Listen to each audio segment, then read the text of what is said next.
Good morning, class. So, today we will talk about the newspaper of 9th of January, and the first news is related to the LET commander that has been arrested and has been provided for a 5-year jail term for the terrorist financing. I hope you understand whole of the background of this. The FATF is an organization that is taking a vigil on the anti-money laundering and the terrorist financing. Now, the hearing is due in the month of February. There is a 27-point agenda that has been submitted to Pakistan to act on the list. Pakistan has already acted on 21 of the agendas that were provided to them, and some 7 agenda were already left.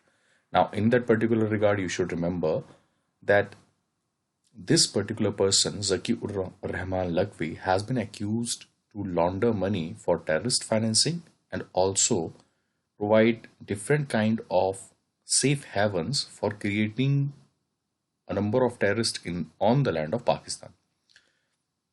Now, his co-accused is also arrested. He has been arrested for approximately 5 years, and there is a counter-terrorism court who have said that he will be given a particular imprisonment for 15 years.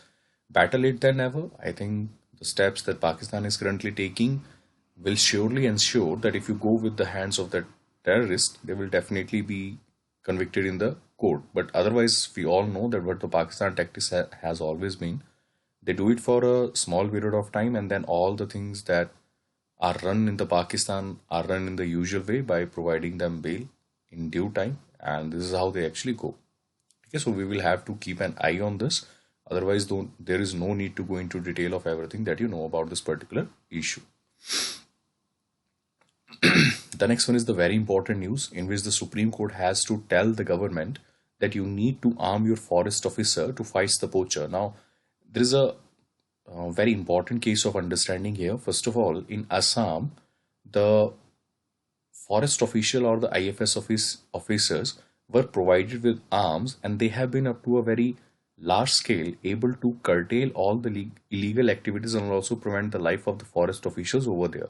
Now, Assam, if you remember, uh, there is a national park in Assam. Please see which is the most important national park that is located in Assam.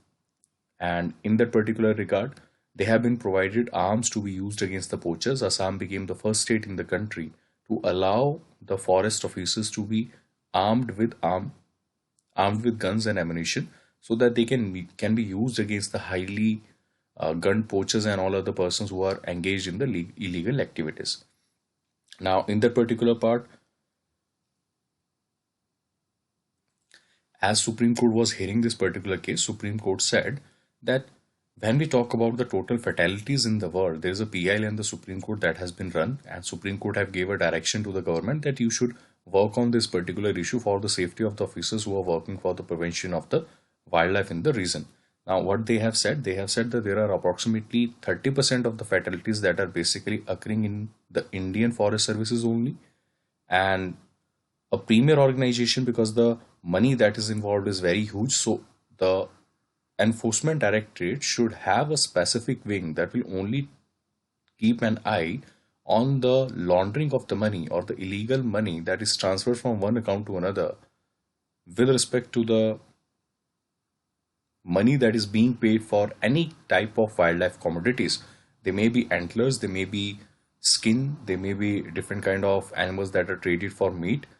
And apart from that, he says that if the Indian Forest Services are not fully equipped with the changes technology, and it require more probation or more probe into the various activities that are being conducted, then it should also take help of the CBI department, which will actually basically provide them with more insight into the cases that are currently happening or by the poachers or being done by the poachers all around the country.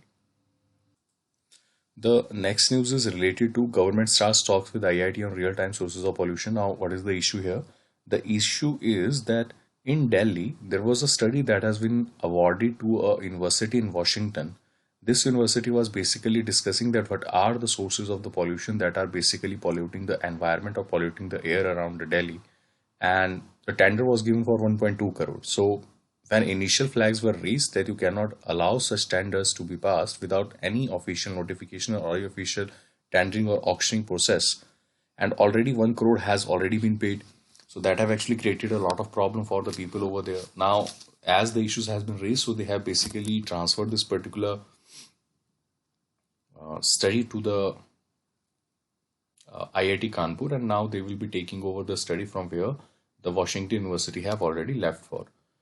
In that particular regard, Manish Sisodiya have said that whatever the findings the earlier searches have found, they will be taken forward, and there will be no lapse of data, no misuse of the public money. However, persons have accused that the University of Washington basically have delayed the project, and this is a move to delay the project, as there will be time study that will be given, and the tendering process was a fair process. This is what all the government say. But whatever be the moves, we already know that Delhi has a major pollution problem and it requires a multi-pronged approach for tackling all the pollution that is currently over there.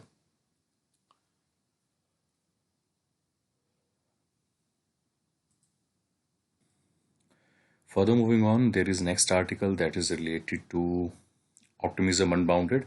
Now, every time, I think you have all read the NSO, they have come out with a statement in which they are saying that the economy will contract by approximately 7.6% in this particular fiscal year, that is the fiscal year 22, and they are hopeful that in the last quarter and last to last quarter, matlab, the second half of the year would see a growth of 0.1%, that is near 0 percentage. And already earlier in this particular case, we have seen a growth of minus 23.9%, and apart from that, we have seen a growth of minus 9.2%.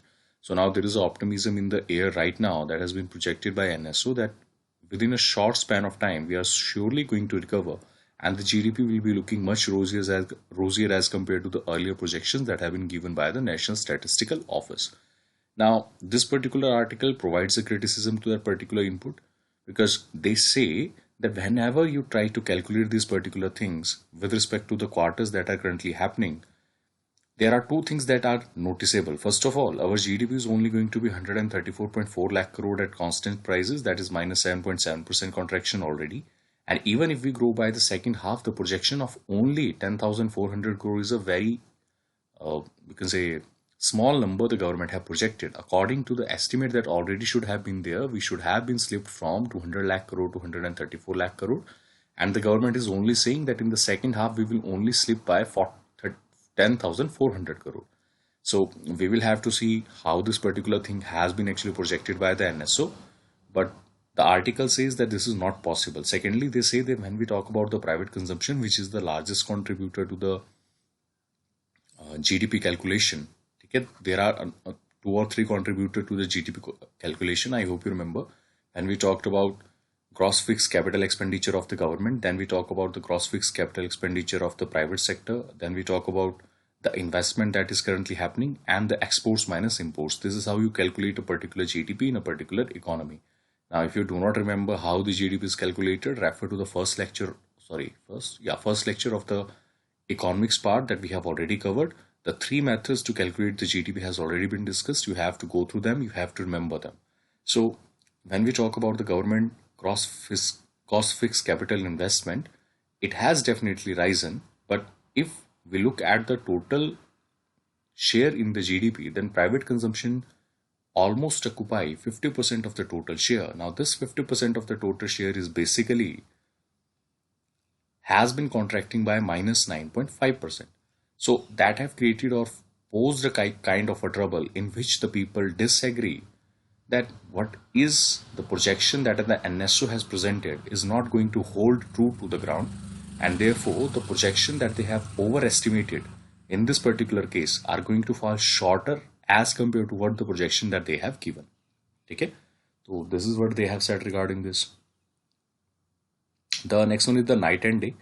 So this is again a controversy that the National Commission Women Chairperson have actually fused into. She have said for the Budaun rape case that the women should not wander around in the night and they should stay at home to prevent any harm that could be caused to them. Now, although how could be the intention of this particular statement, because she definitely want that the women should be safe, and it has been blown out of the proportion.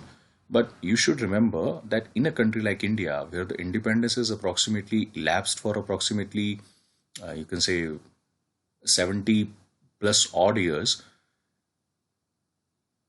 or you can easily calculate 73 years, we cannot say such thing that the woman should be denied any public space of any kind in any aspects, whether to move in move in night, whether to move in day, or whether to take away, you can say, any form of facilities that the men are equally desiring. So, in a society where the democracy is there, men and women are entitled to all form of security from the state at equal parity, and the state is also required to protect the woman and the man on equivalent basis.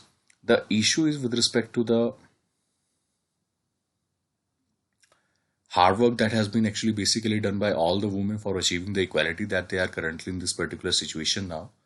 Now, this has been objectionable. So, I hope you understand what are the arguments from the right side that the women should be given equal space. Already, the patriarchy is basically harming them in one way or the another. And already, they have made major stride in securing their right to vote, securing to work in night. And now you are telling that the women should not move at night. So, you are basically taking away their right to be economically independent or economically basically make themselves more viable to the companies or look out for more prospects that could basically help them in achieving their career, shunning the poverty, which will provide them social empowerment, also provide them economic empowerment, or maybe up to some level there will be empowerment of the society as a whole, because women are currently the building blocks of the society and they can one way or another can build the society. Because if you educate a woman, it is a increase in the education of the children also. But because men are generally engaged in their work too far much, so the little attention is paid to the birth or the growth of the children at the home. So if educated woman is teaching, definitely the children are going to be better. And I hope you understand the society as a whole will be much better. I hope this is clear. The next one is the grading India's counter coercive strategy. So this is a very well written article or very well framed article written by Arjun Subramaniam, and he is a military historian and a strategic commentator. So basically, he have taken his views from the Chanakyan philosophy or the Shuju philosophy. Both these are the masters of the military tactics, and all have talked about the political establishment and what are the things that a king should do, what are the things that king should be doing, and what should have been done in the case of a conflict, were both defined by Chanakya and both defined by Tuzu. Now, in that particular case, they have said that there are three levels of engagement whenever there is a direct confrontation between any of the two major powers. Now, what are the three things that he talks about? He says that the first issue is with respect to the simple negotiation that you tell them you can become a chameleon, or chameleon, whatever, however it is pronounced. So you can become a chameleon. In that particular regard, you ignore what is happening. You do change the politics. You do change the color. And when the times are certain, you should create doubt, or the other party should also be skeptical of you. If the other party is not skeptical of you, they will take advantage of you. So basic philosophy of Chanakya. In that particular part, they say that there are three types in which we engaged. First of all, there is a gradual turning of the screw in which you say that you increase the pressure slowly and slowly up to the level, and you see that how much more pressure you can put on another country. The second one is the tactic ultimatum. Now, a tactic ultimatum is a type of indirect posturing that countries do in which they will slowly raise the strength of the army. And then there is a full front ultimatum. So there are three levels on which the India and China could be looked out for. He says that the initial advantage that China started doing, because China wanted to see that how India will react if any incursions are made on its boundaries. So the basic premise in whole of India was to act heavily against China. And this is what they always, or the whole of India was basically demanding when the soldiers were killed in Galwan, including a colonel of the Indian army. So the opposition, the country, and all were in anger that how the Chinese can do this. Now China was slowly turning the screw because they were increasing the pressure, and the Indian government was fully aware of that. In that particular level, this was the first level in which China have taken an advantage.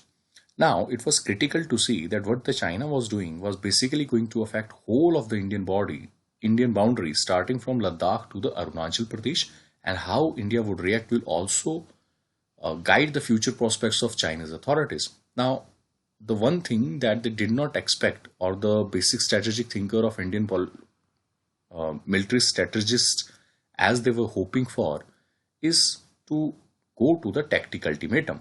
So, India started increasing its presence militarily on the border. They a type of sort of achieve parity with the Chinese forces. Now, that was a type where you should know the advance or the advancement in the war and without fighting the war. So how you win the war without fighting the war is this is what is currently happening between China and India. So China slowly increases presence, the air force also increases presence. Then there were different things, the army, the sources were moved. There were different bodies from international area, for example USA and Japan, they come closer. The Quad was basically accused by China that it is a body that is targeted against China, as they did to Russia in the Cold War. They accuse USA they are doing with India, and India should act autonomously and in its own sovereignty to deal with China. Now, the mistake China is currently making, China is looking India. This is the what is the statement of Mr. Jaishankar is Mr. Jaishankar have always said to China to deal with India on equal basis and not look India from the lenses of any other country as they are currently mistakenly doing with India. So in that particular part, we increased the tech. We went to the second level. We increased the tactical presence over there. The army increased. Therefore, we got some form of strategic advantage in some sector. Now there is a psychological variables that are also related with it. There is an impact in the psyche. The dangers of misinterpretation and miscalculation will always be there because none of the countries know that when it's above and over the nose, that when it is a particular issue, that what are the things that we need to actually basically talk about. Now, China miscalculated this particular thing that India will not react immediately, and India reacted immediately with respect to the military affairs and with respect to the issues that has been highlighted. Okay? And deterrence and coercion were always in the DNA of the India, and this is what we are currently using now. So the power asymmetry that is currently we have with China is currently fueled by the other countries who are supporting India, who are making statement directly against China, because China have created trouble with lot of countries who are also in the neighborhood. If you remember, with Vietnam, they had dispute with respect to the Parcel Island, and with respect to the Philippines, they had a dispute of the Spratly Island, which the UN CLOS, that is the United Nations Convention of Law of Sea, have said that the Spratly Island sovereignty belongs to Philippines. However, the Chinese army is not ready to leave the Spratly Island to give it to the Philippines. So that is the whole issue that the other countries are also making. Now, recently there is a dispute that have actually also arisen with the China, with the Australia, and Japan is always in dispute with China. Okay, so these are some of the things that you should remember. The next news is, okay, when a conservator and stamp collector finds Buddha. Now this is M. Lokeshwar Rao. He's the principal assistant conservator of forest, and 1/3 stamps is on Buddhism he have collected. He's interested in philately material and the painting of the Buddha and the stress relieving hobby. He says that moreover the collection of the stamps is not so important, but the teachings of the Buddha. So he have all the stamps that were there from starting from all the you can say birth of Buddha to Mahaparivar Nirvana. Okay, Mahaparinirvana. Okay. So I hope this is clear. The next one is that Delhi have asked Beijing to allow crew change for standard sailors. Now the alternate ways has been found. I hope you remember there was a ship that was taking coal from Australia and it was going to where? To China. Now China have said that there is a controversy with respect to the other countries. This is the statement they have offered now. They have said that they are working with the Indian authorities, and India have said that there are Indian sailors that are present on the board, and the Chinese authorities are basically not providing them to go to the harbor and unload the things that are being carried away. Now why China is doing it? Because Australia had made some statements, suspended Huawei, and this Huawei is basically suspended from to trade in any of the you can say 5G auctions that are going to be conducted in Australia, because on the basis of security. In the backdrop of this, there has been issues with respect to the crew members. India have earlier requested that the food and the facilities and the basic things needed to be provided because they are getting depleted. So China have, or maybe the Indian ambassador with the help of the Chinese government have arranged for that. Now they have said for the crew change for standard sailors, they want that the crew that is currently worked out, that is still working out. Mr. Mishri is the person who is currently in China working as an ambassador over there. So the complicating situation is with respect to Australia. The coal is Australian coal. The China is accusing that it is a dispute with respect to the companies that are working in the freight business, and they had nothing to do with it. If they want to change the crew, they can change the crew. They are free to go from the coast of China because there is a province over there. Because of the COVID lockdown, they are not allowing any other countries to trade with China, or the ships from outside. They are not allowing to come to India. Oh, sorry, come to China. Okay. So I hope this is clear. Now, India have already criticized that the action against Lakshmi is a farce and it is only intended to convey a sense of compliance ahead of FATF plenary. Okay, so you should remember this. Further moving on.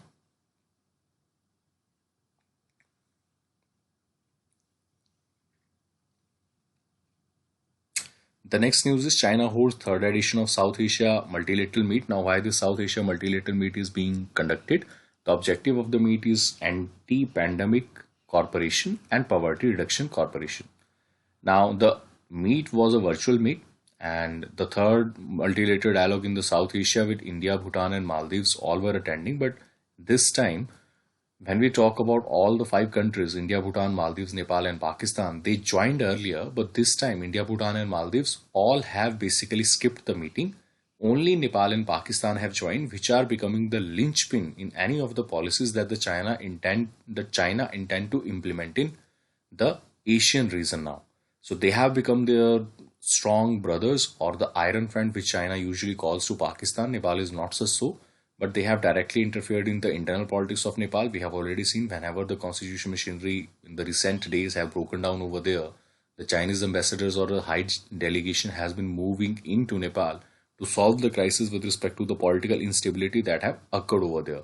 Now, India is currently enjoying a wait and watch game, and they are, I think, currently knowing that what is the domestic politics. China does not know so much. So that is one of the things that were actually they were actually discussing about. The next one is the Biden picks Sumona Guha for K rule on the South Asia at NSC. So she is now the senior director to dealing with South Asia. So anything that happens in South Asia, she is the director who will be dealing with. So it is a better thing that she is an Indian. So maybe better understanding what is the policy between India and Pakistan, and maybe for a slight level favor India. But when you are part of such a big establishment and such a big economy like America, the biasness is not always present, and the biasness is basically only one-sided and not completely favored, because when you are a particular citizen of a particular country, you do anything for the benefit, and for the benefit, the one country that have waged war is USA also. You should remember this. Most of the people gets excited that Indian has been picked up, but I think it does not work out in international politics. You have to deal on the strategic issues. You have to deal on the interests of the mutual interests that are there, the mutual agreements, or the mutual cooperation with respect to the various things that are needed to be discussed and that are needed to be debated for. So I hope this is clear. Okay, so I think that is it for today. Yeah, we'll meet tomorrow.